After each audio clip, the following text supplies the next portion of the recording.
If this is your first time stopping by, I'm Coach Gaglione, and this is Gaglione Strength. I've been involved with powerlifting and strength coaching for over 14 years, and today we're talking about hydration. Hydration is key. So drinking water is going to be really important, but it's not just about water, it's also about electrolytes. And I really love this LMT powder. We'll definitely include a link in the description. We have a special kind of code for this as well. You can get there's some flavored powders from LMT as well as just the raw powder. But essentially, magnesium, potassium, and sodium is the big one. You lose this when you sweat, and this is going to help with muscle contraction. Also, to help prevent cramping, which is really important when you're dieting, especially if you're on a lower carb diet like I am right now most days.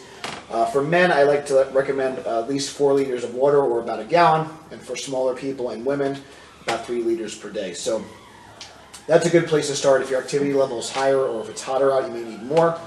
But the hydration is key. I like to personally knock out at least a liter first thing in the morning, and then a liter either around, either pre and post workout, or even sometimes during the workout. So sometimes I kind of finish my water very early in the day, but the hydration is really key.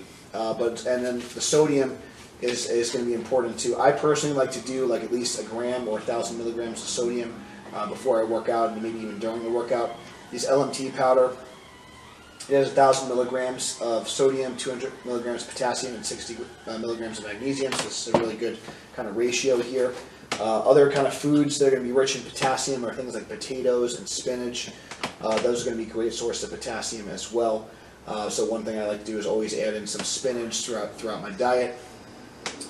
And if you are on a carbohydrate, if you're having carbs that day, or if you're having carbs in your plan, having at least one white potato or a sweet potato per day can be very beneficial for cranking the potassium up. I find it really helps my performance when I'm able to kind of fit that in my plan.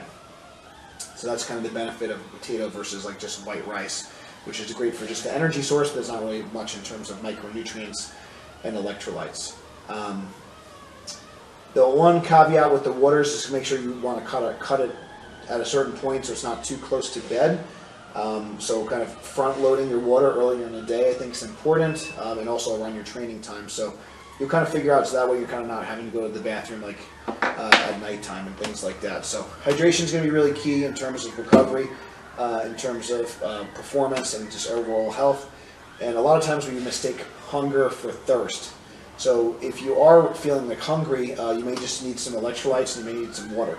So drink like a liter of water and have some electrolytes, and then see if you're still actually hungry. So that can also really help with cravings if you're not getting the micronutrients, the water, and the minerals that you need for just general performance. So that's our tips on hydration. If you want information on the electrolytes and more ways you can support the channel, and there's also a lot of micronutrients in things like the Give program protein box. If you're in the New York area, use the code Gaglione at checkout. And it's going to fulfill all your protein needs, and there's a lot of great micronutrients in things like the red meat, the steak, the ground sirloin, and things like that as well. So check that out. Support the channel. Thank you guys for watching. Until next time, stay strong, and we'll see you soon.